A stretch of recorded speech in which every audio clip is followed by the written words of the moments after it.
What up, Fight World? It's your boy Ego, and I'm back with some more boxing.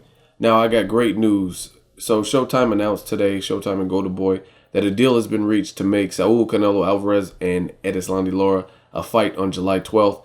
This is excellent, excellent news. I'm ecstatic about it. It really made my day when I found that out. I want to spend some time talking about this. Now, I'll be honest, one thing, when Canelo released to the public that his team has sent an offer to Erislandy Lara, we all knew Erislandy Lara was currently tied up. He had a fight with Ishe Smith, and my hope was that the fight would get made, which it did get made, and my fear was that they would offer him something not worth Erislandy Lara's time. Erislandy Lara is a credible 154-pounder. He's been calling out Canelo. He's faced great names such as Paul Williams, Vanes Matarosen, Carlos Molina, and he's earned his keep at 154. So I was hoping they didn't offer him peanuts and expect him to take it, especially when he had a fight. And I was hoping that Team Canelo didn't just put that out in the public just so they could be like, oh, we made an offer to Lara and he declined it. Because I wouldn't suggest any fighter, this is a business and I made a video about it, I wouldn't suggest any fighter not fighting for what they're worth. You know what I mean? Like, it has nothing to do with being scared, but if they're offering, let's say, hypothetical numbers, if they offered Canelo $8 million and they offered $350 to Lara, I mean, what's the point of taking that big of a fight on a pay-per-view magnitude and getting lowballed and shortchanged in the end? So I'm glad that none of my fears came to life and this fight is made. It's a fight a long time coming, and I'm glad because the fight still makes sense. There's a lot of fights that it's been a long time coming, and when they actually come, it's just like, I would have rather see it a couple years ago. Mayweather and Pacquiao is one. I think they should still fight just to put the critics to bed and, you know what I mean, put it to rest who would win. But there's no way anyone can say that fight is more appealing now than when it was in 2008, 2009 or whatever. So this fight, they didn't wait till the train had already departed. They didn't wait for the train to leave. Both fighters have looked good in recent performances, minus some awkward moments. And it's boxing, so it happens.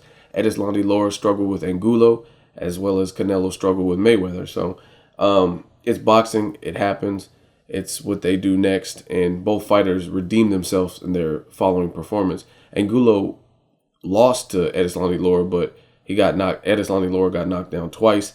And then he went on to look really good against Austin Trout, even knocking him down in the 11th round, I believe. Same thing with Canelo. Lost to the number one pound-for-pound dude, Floyd Mayweather, and went on to dominate Angulo. And he had a much easier time with Angulo than Erislandy Lara did. Just the same, Erislandy Lara had an easier time with Austin Trout than Canelo did, even though Canelo scored a knockdown. So I'm looking forward to this fight, man. I have nothing bad. I'm really happy that Golden Boy, because I was actually going to make a video talking about what do you prefer? Would you prefer like decent matches?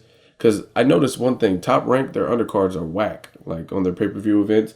But so far on this calendar year, the fights that they have on the books or are close to making, they're all competitive fights. You know what I mean? You got Pacquiao versus Bradley 2. I've obviously seen the fight, but even going in, I was like, that's a competitive fight. Miguel Cotto, Sergio Martinez, a competitive fight. Chavez Vera 2, a competitive fight.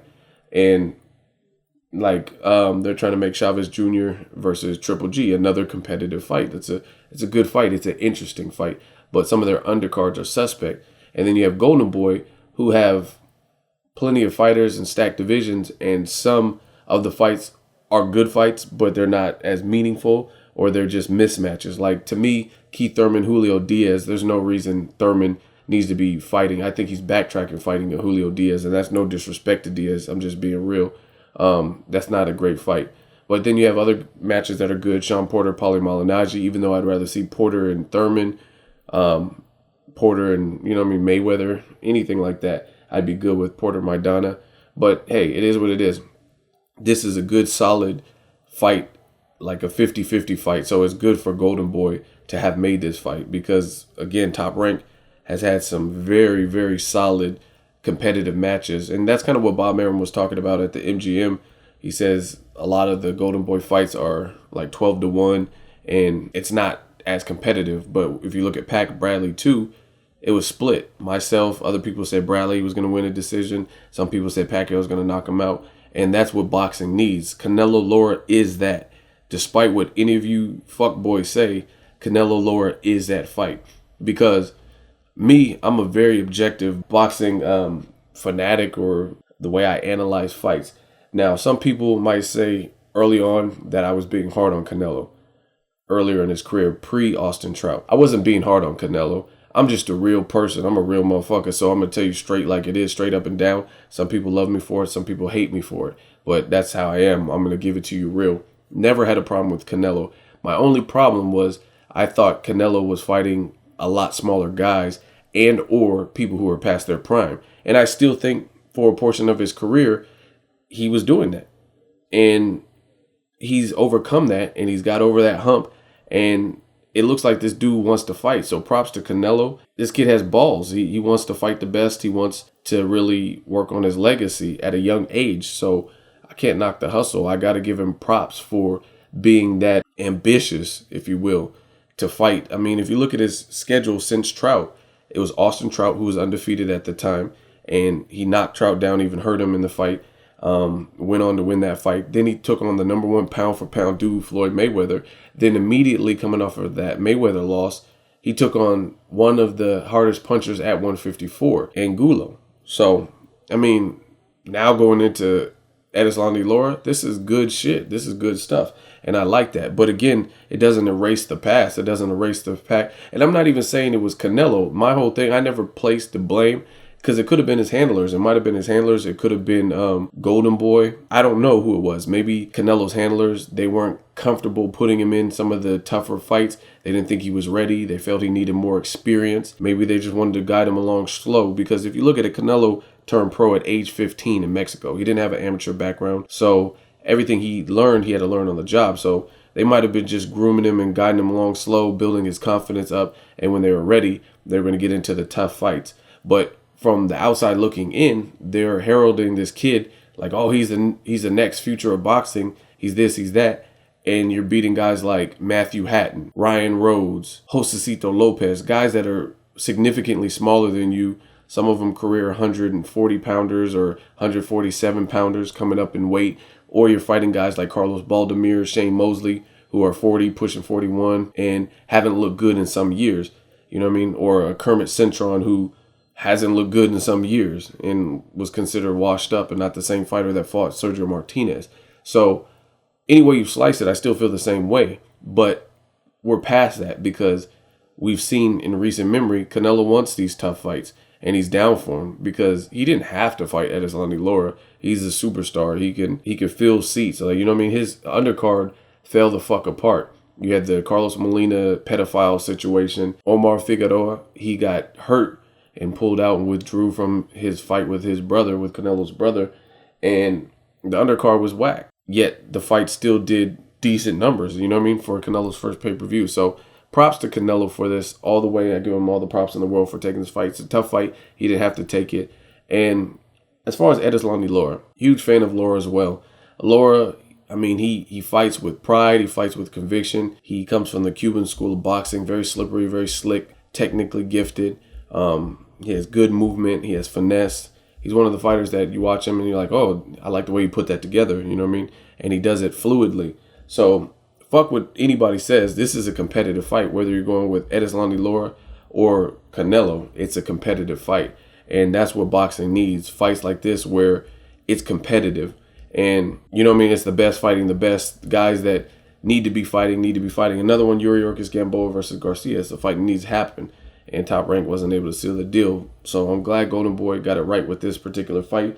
And it definitely adds to their 2014, in my opinion. As far as Erislandy Lara, he's a good boxer. I'm anxious because on one end, I could say, damn, Canelo, the way he was manhandling Angulo has more pop than, I would say, Erislandy Lara, and Canelo's manhandling him.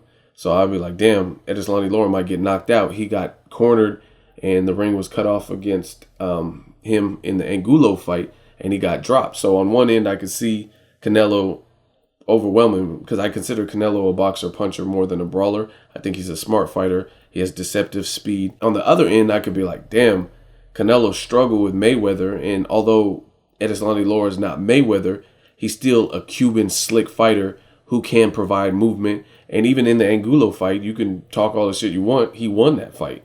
So he was still despite if Angulo looked affected by the punches, his face told a different story. His body told a different story. He had that fucking lump on his head. So I would say in the Canelo Angulo fight, Angulo looked more shaken up by Canelo's punches. However, he has a poker face in the Erislandy Lara fight, but his face looked fucked up. He had a fucking football underneath his forehead, underneath the skin. So despite how he was taking Lara's shots, he was still getting tagged and tattooed in the face, and he still lost that fight despite the 2 knockdowns. So it's a good fight, because on the other end, like I said, I can see Erislandy Lara just being too clinical and too surgical for Canelo. So I'd really have to watch some tapes, rewatch some fights to make my prediction as far as who would win. Like I said, I could see both fighters winning because it's that type of fight. It's going to rely on attrition. It's going to rely on game plan and a couple other things. Canelo has shown in recent fights that he can mix it up. The way he fought Austin Trout wasn't the way he fought against Angulo, which is a good thing. He needs that, especially being a young fighter. Mix it up. And Canelo rips to the body. But I could also say Canelo fights in spurts, and it appears that he starts to fatigue and he has to conserve energy, and he's not fighting full rounds, which could be a problem because someone like Erislandy Lara looks like they have the stamina to go to all 12 rounds, very conditioned, and keep you at a high level and a good work rate and a good pace. So could be problematic for both fighters depending on what you analyze and how you look at it. So like I said, I have no complaints with this fight. I'm thoroughly happy that this fight is taking place. And I just want to hurry up and fast forward to July just to see this fight, because it's really, really a good fight. And the funny thing is, some of you motherfuckers get on here on YouTube and start talking crazy.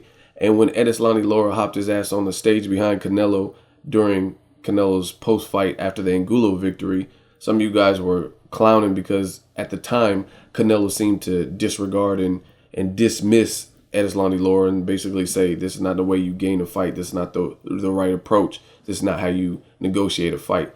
And some of you guys were getting juiced and happy like, yeah, my boy Nello made him look stupid. He was back there and he just brushed him off. But at the end of the day, who gets the last laugh? Because Erislandy Lara did that, and because of those antics and calling him out in front of public, in front of people, he's able to get the fight that he's been craving and he requested for the last couple years. So obviously Erislandy Lara, what he did worked, and he got the last laugh. So it's just funny how some of you guys, you try to clown, and then it's just, there was no point to do it anyway, because now he got the fight that he wanted based on what he did. And you guys were making fun of him for doing it. Oh, he looks so stupid. Actually, he doesn't look stupid because now he's fighting the person he wanted to fight. Like I said, I just want to see the fight. It's a good fight, good matchup. And if they're trying to make Canelo fight 3 times a year and they're trying to make them all pay-per-view events, then what better way to do it than to have him fight somebody that's really competitive and a good fight. And I think that'll be, for the winner, that'll be great. That could possibly set up a rematch for Canelo and Mayweather if he looked stellar and was able to dispose of Erislandy Lara. Or it could set up Lara in a position to get more shine, depending on the outcome if he beats Canelo. And maybe he can get a Mayweather shot based on that. So I'm looking forward to the future, and I think this is an excellent fight. Leave a comment. Let me know what you guys think. As always, hate, comment, or subscribe. Till next video is Ego signing off.